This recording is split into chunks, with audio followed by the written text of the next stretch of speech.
my contribution is called "A Soviet People Didn't Exist: Impressions from Armenia, Azerbaijan, and Georgia just before the collapse of the Soviet Union." And it is based on material collected during a visit to Tbilisi, the capitals, Georgia, and Yerevan and Baku, the capitals of the two Union republics, at the end of 1989. At this time, I was a research fellow at the Department of East-West Research, University of South Jutlandia in Denmark, and together with a colleague organized research visits to different parts of the Soviet Union.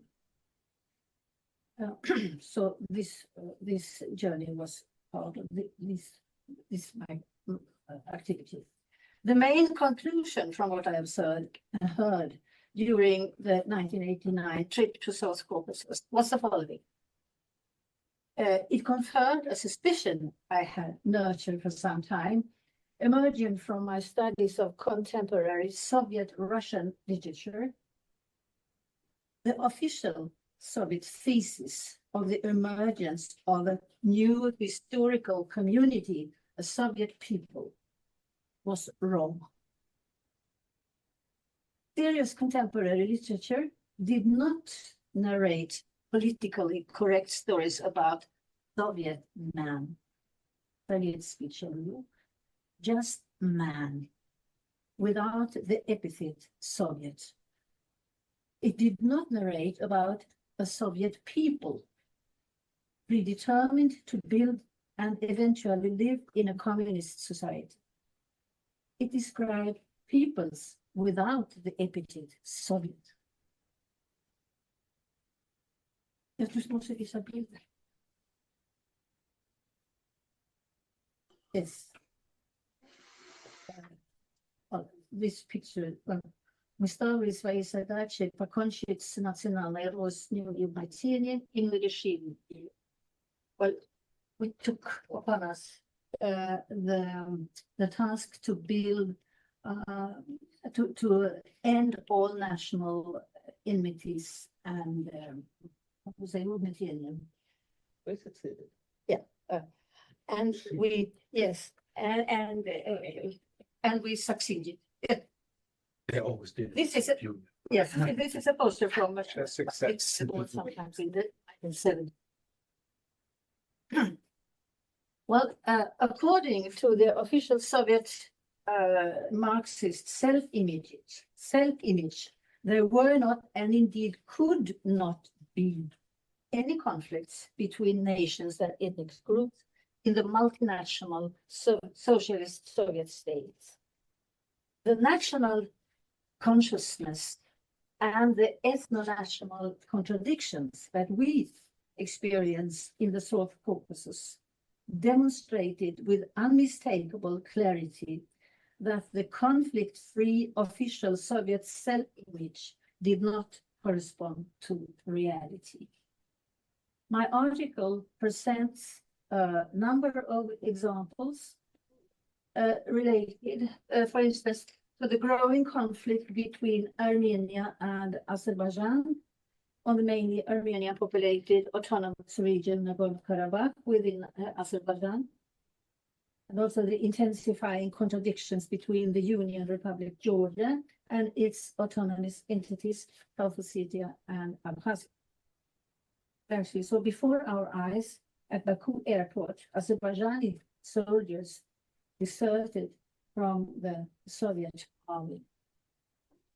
I also in my article recall a visit to Sumgait, a port city on the Caspian Sea, not far from Baku, where in 1988, a horrible pogrom on the local Armenian population took place, shocking the whole world with its cruelty.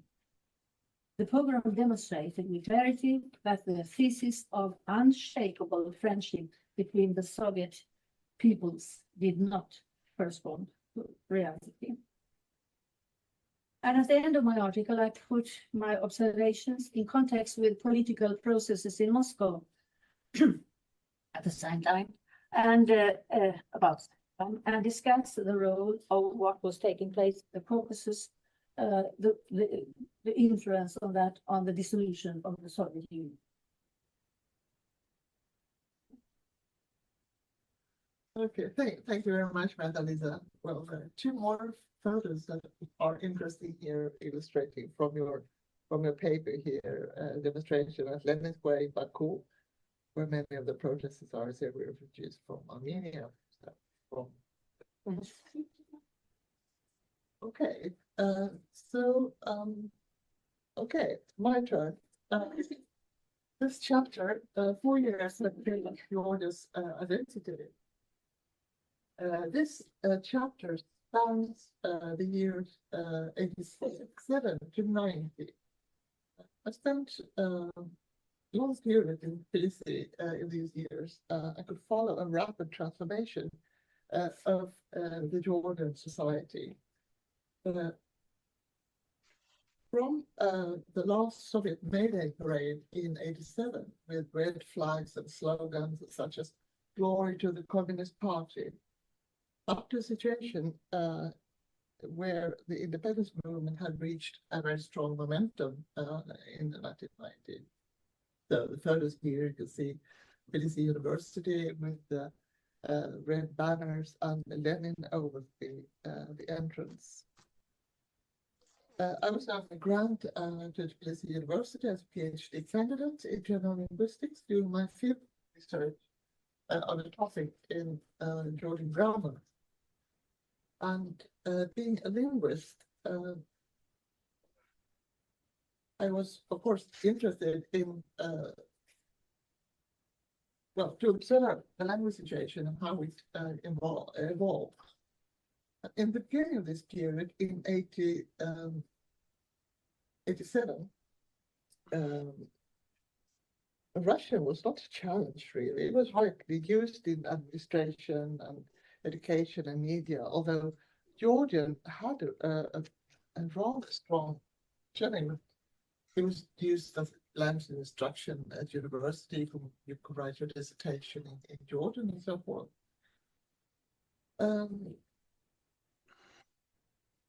But being a speaker of Russian, you can live your life easily and live and work in the Republic without any knowledge of Georgian.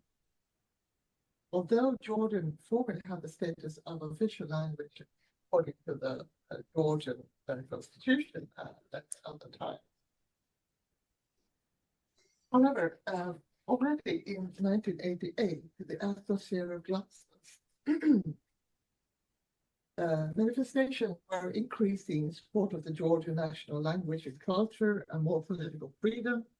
This photo here, that is a demonstration manifestation in front of the parliament, the avenue in 88.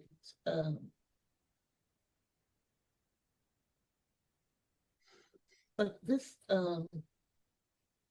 also implied pressure on citizens who had no or weak knowledge of Georgian that they should learn the language. The slogans were now, "Stop the Russification of Georgia. We demand a multi-party system." And in this chapter, I describe how this movement spread and sort of entered into everyday life.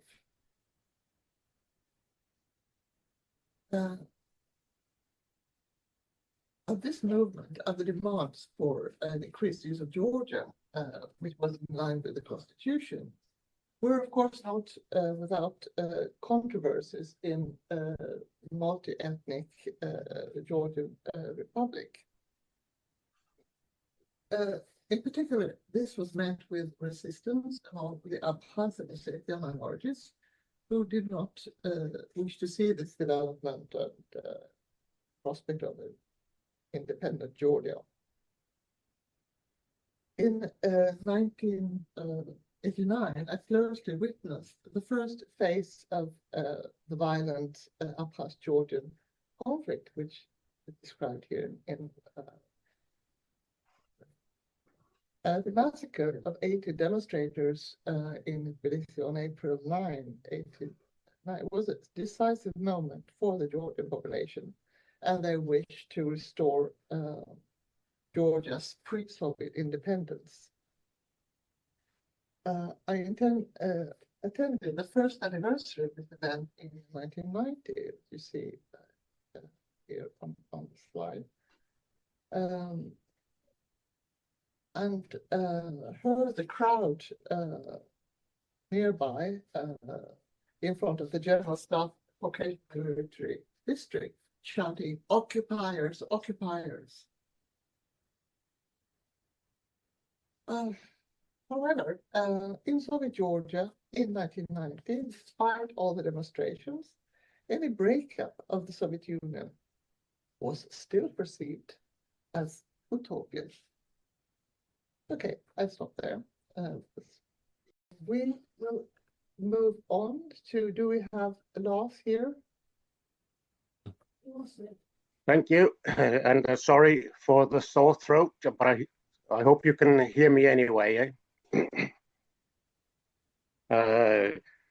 When the mountain wept, the title referred to the strange sound that we heard in Spitak as we were heading out for the ceremony in the temporary church on the cemetery. It turned out to be a collective sound of the many mourners by the graves of their relatives. The cemetery was de facto a new part of Spitak, as can be seen in the photo, where you can see the temporary church in the middle.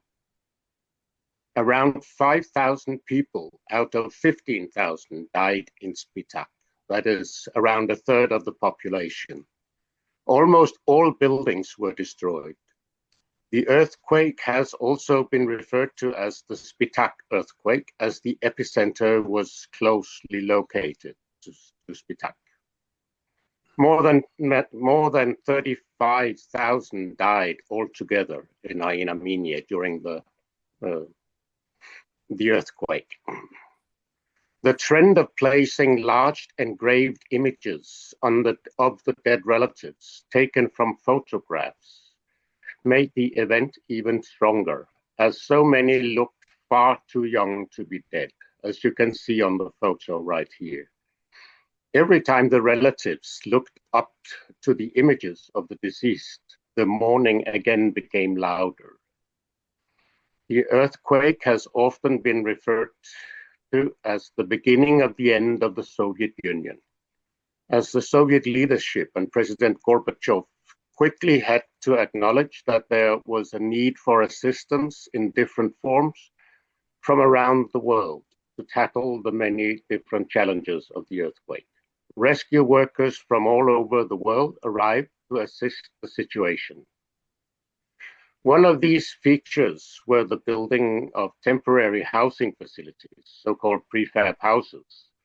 This resulted in a number of new districts around Spitak that all had their own specific design and colors. Today, unfortunately, there are still people in Spitak who are forced to live in these temporary houses that are small and very cold in the winter. We were lucky to be invited by an Estonian delegation to live in the in the village, this prefab village built by Estonia. That was Soviet Estonia that has given this to Soviet Armenia. So we ended the day in a Estonian sauna, of course. That's all for now. Thank you. Thank you so much, Lars.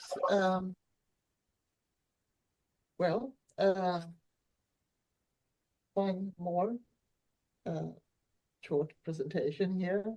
Now we're moving over the mountains to the North Caucasus. And this is my chapter on my book. How I conquered the North Caucasian stronghold, my book. I will start by explaining the title. Conquered. This chapter illustrates the immense Soviet bureaucracy. It refers to the fact that it took me 2.5 years to succeed in visiting Moscow.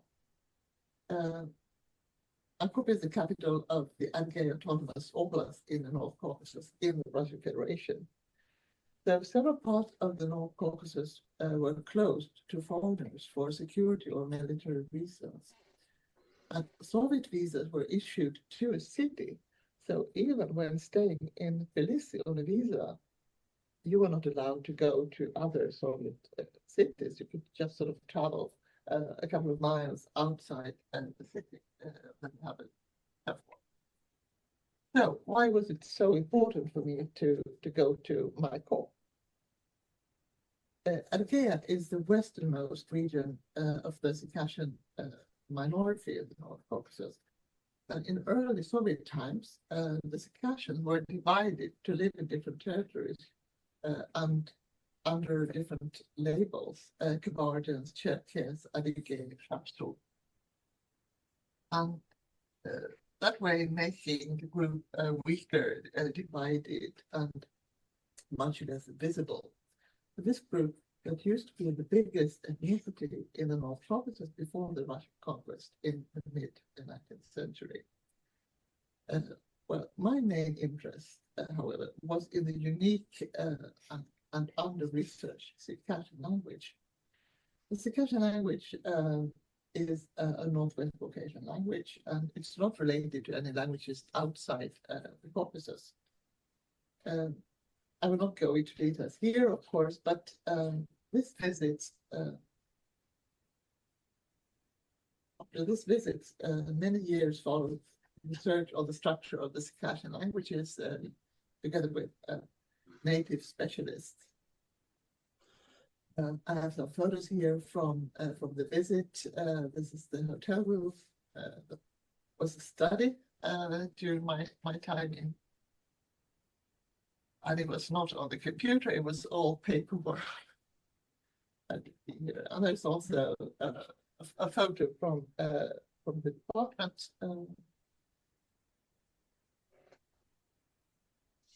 A photo of the author of the book. That really was the person who sort of started my interest in this language. Okay, having lived in Moscow and Tbilisi for 4 years, I had studied experience of Soviet life, but still coming to my corps and the Circassian academic circles, that was a very different experience. One aspect that surprised me was to encounter that many sort of pre-Soviet traditional Circassian habits and rules of conduct were still common, despite decades of Sovietization. I write about that in the chapter, for instance. There are special rules for how to walk when you walk together with people. You should walk to the right, or to the left, in the middle, or before, depending on gender, age, and type of relation among the people in the group. On smaller scale, if you compare to Georgia, there were also effects of glasnost and perestroika. They were also noticeable in Adygea. There were attempts to strengthen the Adygea language and culture,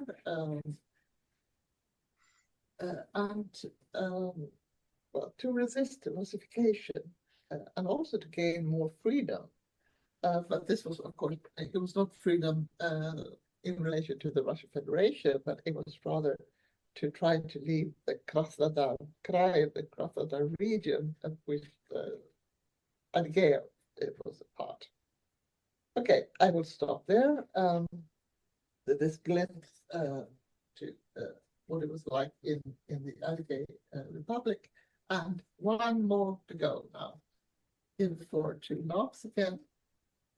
Are you there, Lars? Yes, can you hear me? I guess you can hear me, eh? Yes. Okay, okay. My chapter is called He is a Conflictologist, which I will refer to in a bit later. First, a bit of background.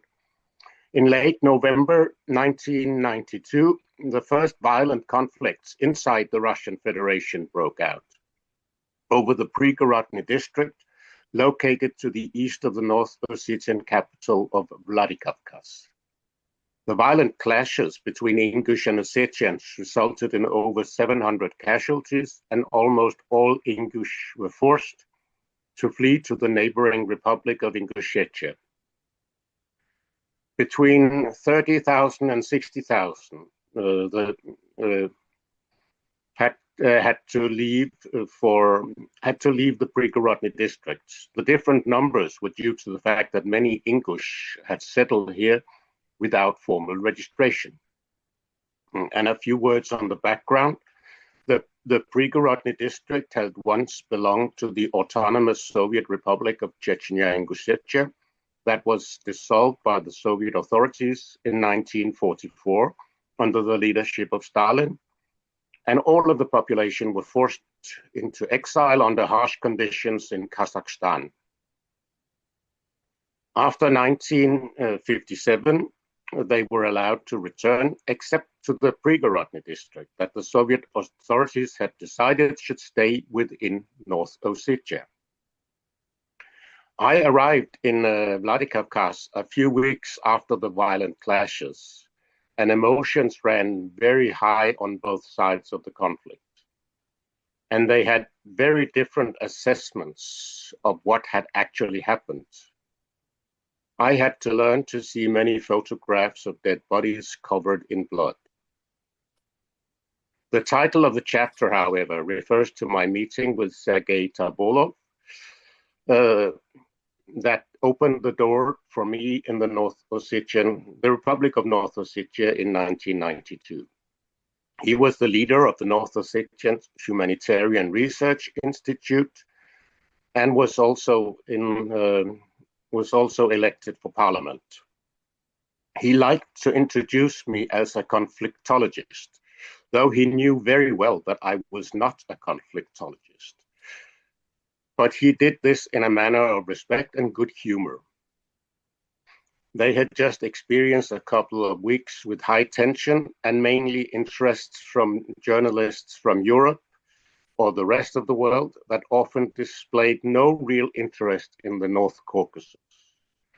So when he found out that I have actually studied the North Caucasus and read a lot about it, he accepted me as a friend almost. And you can see in the photo on the left, Tabolov is in the middle. So he decided that for a day we should drive into the mountain and see the famous villages that used to be a key part in the understanding of the North Caucasus. And we hadn't been there. It was probably 10 o'clock in the morning, and he found that his former boss, who you can see on the right, was out shoveling snow, and immediately he put his Lada Niva into the side and could serve white wine as well as locally made cheese pie. It was a bit tough at 10 o'clock in the morning, but you have to do that. Good. Yeah, that's part of the deal. And on the right in the photo, you can see an almost depopulated village of so-called Upper Fiakdan with the ruins of defense towers that earlier were found all over the North Caucasus, and today serves as a key symbol of the region still. As most of the republics actually have similar type of towers, but often they have now been depopulated. So that's all from me from now. Thank you. Thank you so much, Lars.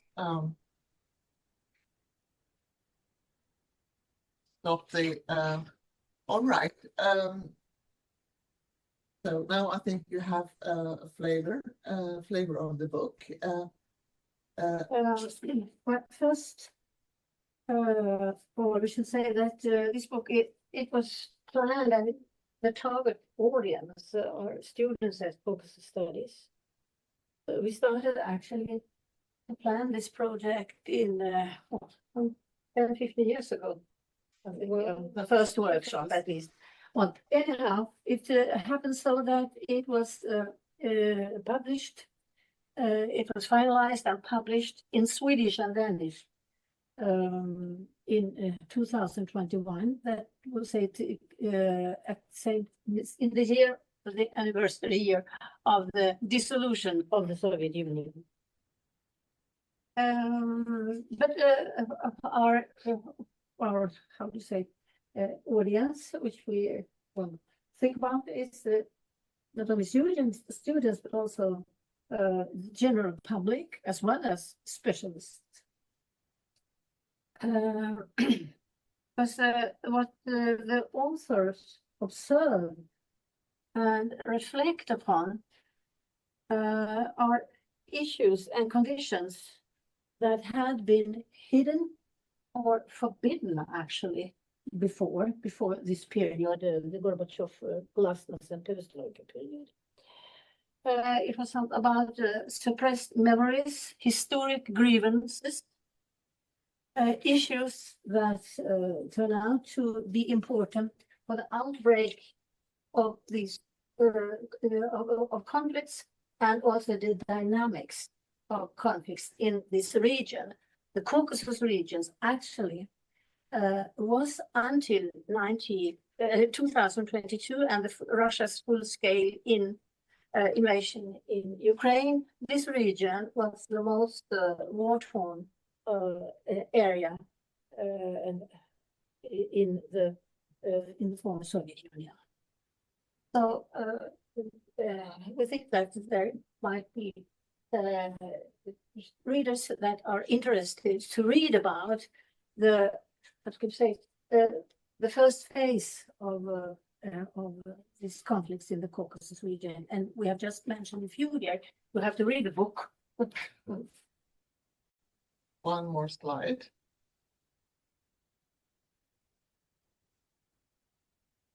Yes, we would like to finish off with special thanks to, it wouldn't have been possible for us to publish this book without financial support that we gained from Åke Wiberg Foundation. And we're also very grateful to the Network for European Studies in Political Science, SNES. And to RUCAR, of course, because RUCAR has been a basis for the development of this project. We have received support from the Langman Cultural Foundation to restore the photos in the book, because these were this was a period before digital photos, and so that was quite a tough work. So we would like to thank here digital designer Ib Faurby for working on those photos. You can see one of them here. This is sort of one of my favorite photos for those of you who know Russian.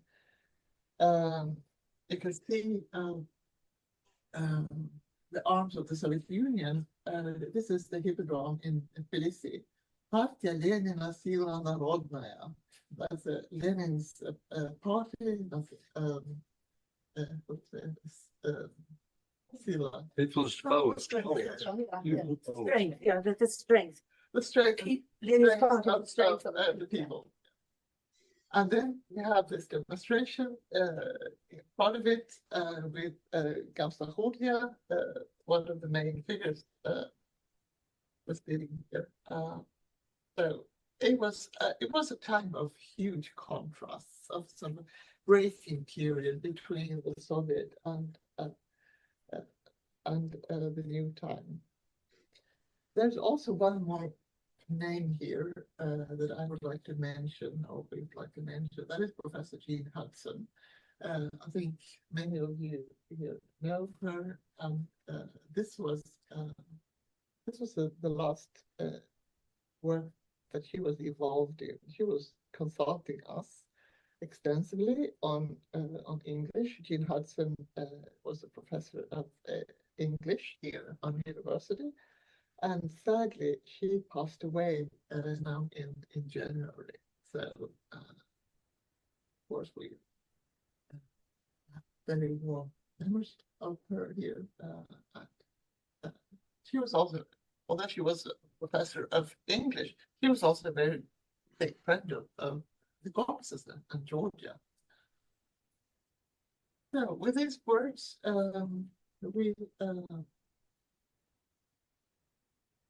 we finish our presentation here. So thank you all for joining us online, and thank you all here at campus. We will close one part now. Just wish that we could invite everybody for our small mingle that we will have now